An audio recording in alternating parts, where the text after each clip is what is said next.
This is my first try at traditional Polish bread. I've conceptualized what I want it to be, but I haven't actually gotten down to the detail of writing all the specifics out. Although it's a very simple bread and I know what I'm trying to do here, and that's call back to the original inspiration for Amanda and I even being a part of Proof.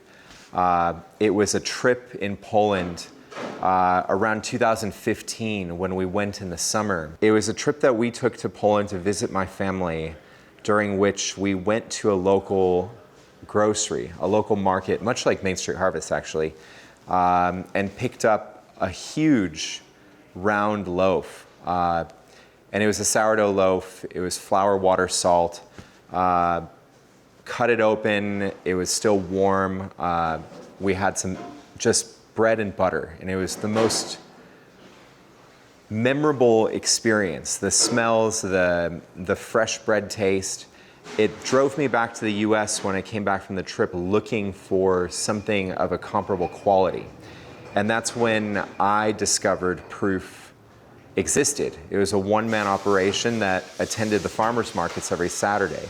And sure enough, Proof was selling these large loaves. Jared used to call them the Colossus.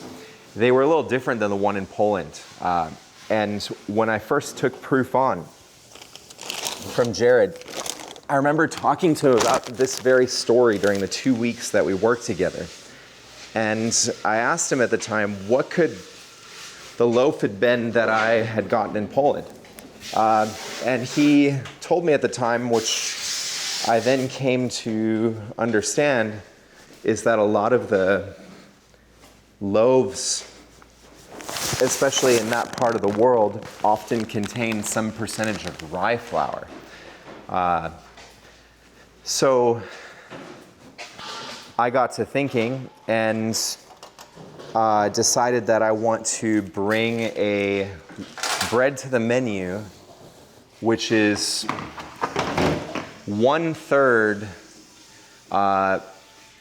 freshly milled local rye flour called Gazelle rye, 1/3 strong organic bread flour that we've been buying for our country sourdough, and 1/3 of a flour that I mill to complement.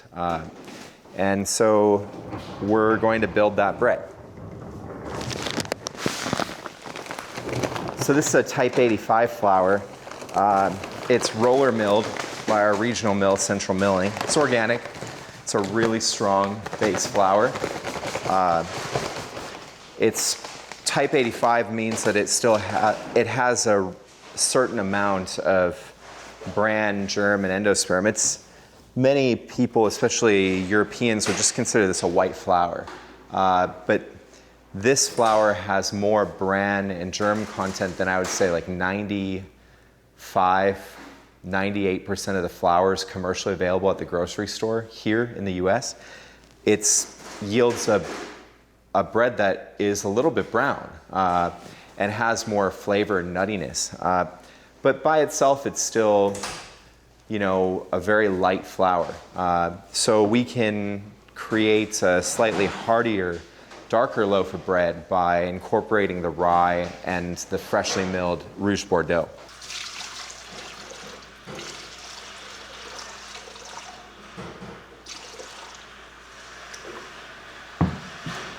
Also just need to make sure I'm scaling enough of these. They're going to be 2 kilos. I need a lot more water. Going up to 4K water. My vision for these is to sell them in quarter loaves, half loaves, and full rounds. Give a little bit more value to the customer that wants to buy a really premium bread in a larger quantity, and they can buy that whole loaf, which should actually stay really nice and fresh for a while, and get a nice return also for the customer that buys just a quarter of the loaf. And it will recreate my memory and its source of inspiration on the menu, and give us a good use for our big round bannetons that we enjoy making centerpieces in from time to time. I'm doing 5,000 grams of flour in here. I'm going to go 40% of this base bread flour. So I need 2,000 grams first. Earlier I made an error in the mental calculations. It's 40, 30, 30 adds up to 100. So this is my 40% base bread flour, and now I'm going to switch to Rouge Bordeaux, which is freshly milled whole wheat flour. I milled it just yesterday. So 30% of my flour is going to be Rouge Bordeaux at 1,500 grams. It's a much darker flour, contrasting to flour just put in. And then my last flour option is going to be freshly milled rye that I milled yesterday, but I milled it fine. So this is a sifted rye, and it's very powdery and soft. Because this recipe is ultimately just 4 basic ingredients, it is going to get the autolyse. And my base hydration is starting off at 80 and climbing once I add the sourdough starter, which is equal parts water and flour. So I'm just making this formula up today, essentially, and I'll tweak the hydration level as necessary based on what I'm observing. So at this point, I'm just going to bring the flour and the water together and then allow it to sit for 20 minutes while I assemble some of the other things I'll need. I'm calling this a Polish country loaf. I need to add sourdough starter and salt. So I'm going to grab Harriet, add the sourdough starter, add the salt, get that mix going. So I need to add 1,000 grams or 1 kilo of Harriet into the bowl.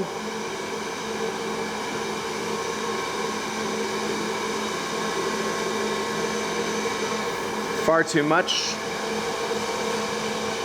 And a little bit of salt. 125 grams. My hope with this bread is that it delights a lot of people, but I'm especially looking for the delight of that person that maybe is an immigrant from Eastern Europe and maybe that hasn't even had this bread for a while because, you know, the whole world has gone kind of industrial. So maybe they remember it from their youth, and this sparks those types of memories. Certainly, I think it has the potential of doing that. We'll see what happens. So I'm kicking this Polish country into second gear. The autolyse gave me a nice starting development in the dough. I've now added Harriet into the dough as well as salt. And so I should have a little bit of water left on hand, so I could now dose this dough with a little bit more water called the basnach. It's a nice smell from freshly milled flour. There's a very distinct smell when you're using freshly milled flour that is nice to have in our daily ritual now. This dough's coming together very nicely now. It's starting to peel off the edges of the bowl, so I'm probably going to pull it very soon and put it in a bowl. Let's get that ready. There's a little bit of walking around at this point because we're not very well organized here yet. This facility is still a work in progress. We're doing mostly just, test flows in here right now. The primary, everything is happening in Mesa. So we learn each day and then refine. The organization's nowhere near what we want, but we have to kind of determine what the home for everything is still in this space. Sort of awkward because just the smallest amount of oil that I'm using just to coat the bottom of this bowl. I don't really want the oil in my dough. I just want the dough to move around freely. And I still need like the smaller vessels for even that oil to live in.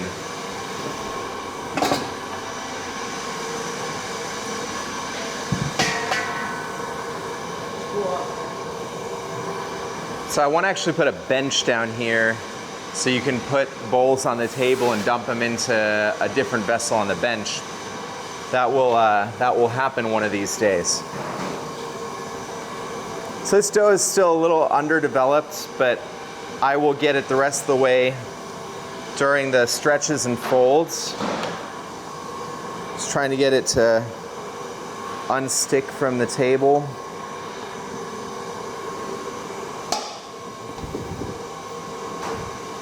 So if I had a bench, this process would be significantly easier.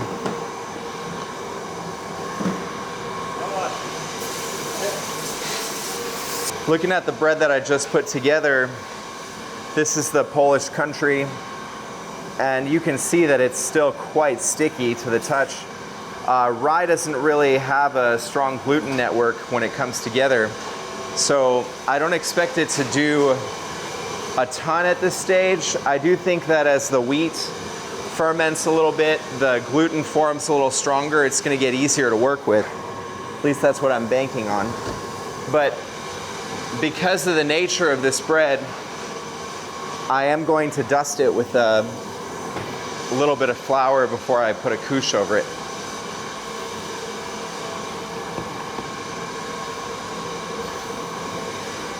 So this is a Polish country that I'm checking on. It's definitely getting a nice rise, which is good to see. I'm going to give it a quick fold.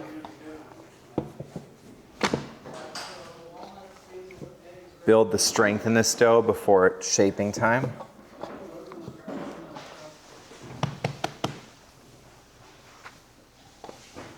This is my Polish country, and it's temping at 85 degrees. Every 10 degrees at this range can really increase exponentially the rate of fermentation. This dough is pretty bubbly already and has risen a lot. I'm actually enjoying how this one's feeling, and I wouldn't mind to shape it in about 30 minutes. So this one's getting there. We're putting these in these large centerpiece forms. Shouldn't need more than that.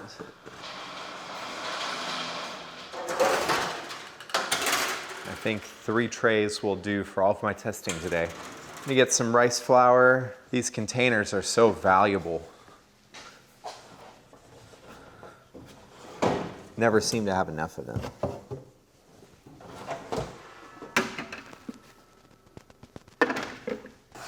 So this is a big boy. It's 2,000 gram loaf, 2 kilos. Shaping it in a round way. Just trying to build some tension.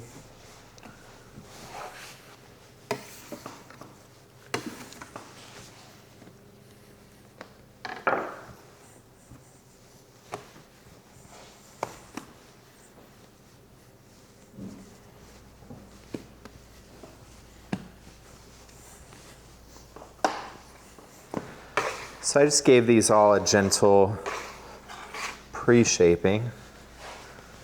I'm going to resort them so that the oldest one is closest to me.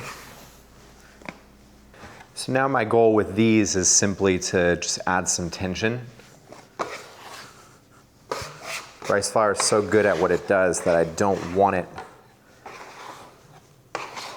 to get in between the layers of dough. It's very good at holding moisture from penetration.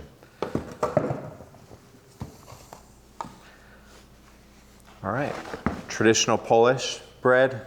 It's time to move these to the proofer.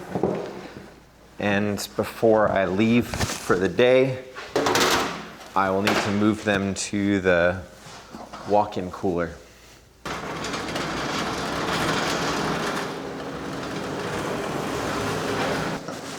You can see the traditional Polish bread that I'm trying to make really filled out those containers. Very well proofed. Pretty optimistic about that bread. Might be a touch further on the fermentation than I want, but I think in a nice healthy range. The traditional Polish bread is going to be baked on our deck oven. So my vision for this bread is to keep it big. It's a loaf that's large enough for a nice sized family, but I'm going to sell it in as little as a quarter. So we'll cut it at the table to either a half or a quarter for customers that prefer that. It's different than our country sourdough. It features a lot more rye, and it features freshly milled flour as well. So I think there's a lot of reason to give it a try.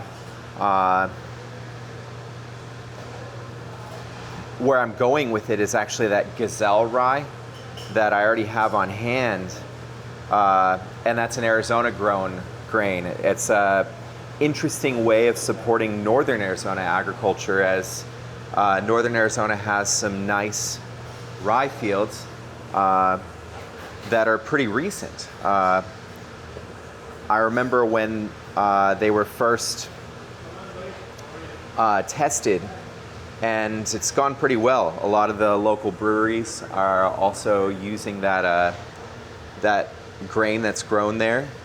And this is a way of us having a lot more influence over the type of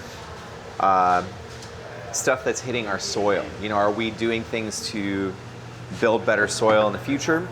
Or are we doing things to deplete the soil, like through the use of a huge amount of commoditized and monocropped land?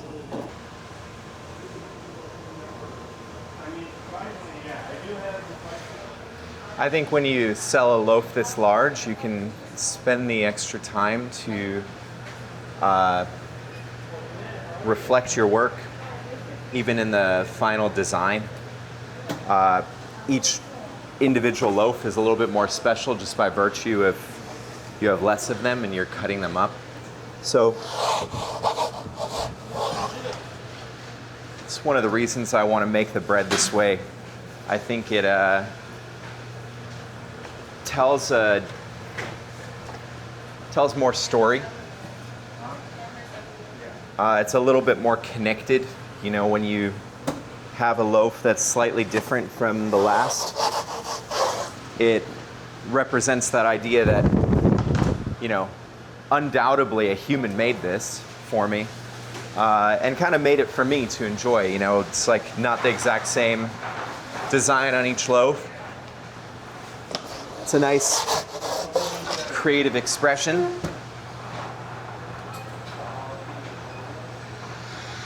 Here, we're gonna go about 30 minutes before releasing steam.